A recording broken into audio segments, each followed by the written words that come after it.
scenario. The Inland Revenue Board (LHDN) has identified influencers that show their cash and wealth online. When they have more cash, they need to pay the tax for the income. But many social media influencers are taking easy on this tax. There is one influencer who revealed that he had not paid 40,000 ringgit in tax from his social media sales. His name is Zaidi. It is because he thinks tax is only for his income until one day he received a letter from LHDN to visit agency office. When Zaidi arrived at the agency, he knew that LHDN monitor all the social media activity. LHDN explained all regarding transaction and his mistakes.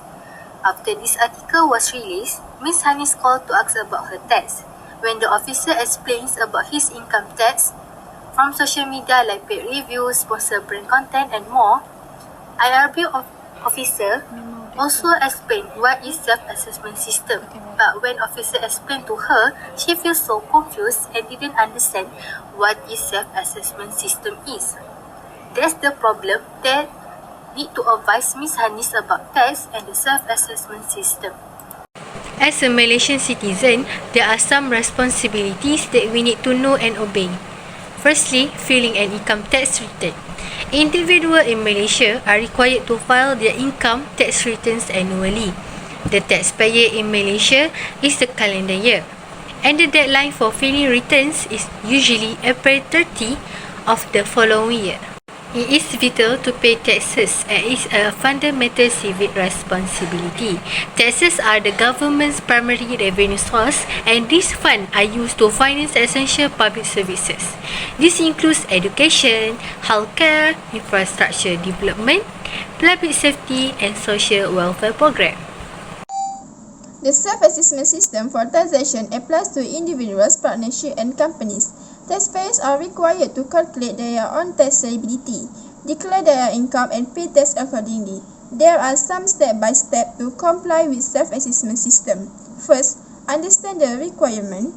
Ms. Hanis need to familiar with rules deadline of the self-assessment system applicable. Second, Ms. Hanis need to collect all relevant financial records, receipt and other documentation required. Third, Ms. Hanis need to determine income sources. And next is Ms. Hanis can calculate taxable income by subtracting allowable deduction. And the next is Ms. Hanis need to complete the form. Ms. Hanis also need to attach supporting documents before submission and submit on time. Hi, my name is Afia and I will continue to return an assessment. Generally, a chargeable person is a person who derives income from Malaysia.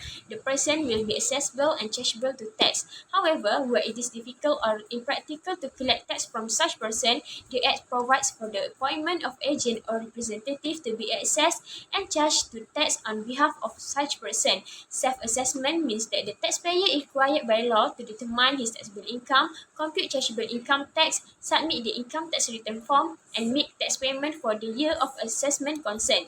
Notice of assessment will not be issued under the self-assessment system, which is SARS, as the income tax return form submission itself is the final assessment notice. The IRB will assign a tax identification number to a citizen who is aged 18 years old and above, irrespective of their having a income taxable or not, or any person who is assessable and chargeable to tax, or any person who is required to furnish a tax return. Lastly, an individual has to submit his return Form BE by 30 April 2024 or Form B by 30 June 2024 for income derived in the year assessment 2023. The Director General shall be deemed to have been assessed on the day the return is submitted.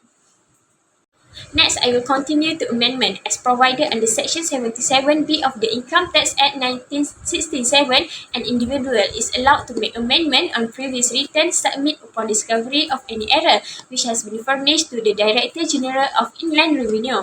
An individual who intends to make the amendment is required to complete a form prescribed under Section 152 of ITA 1967 known as the amended return form.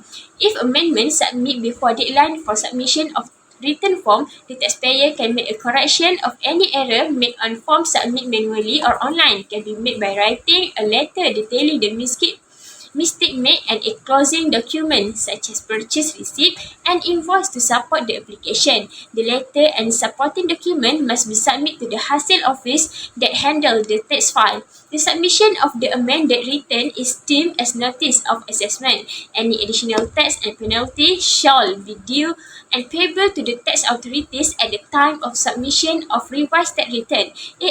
ARF is to be submitted to the Hasil office that handles the taxpayer income tax file.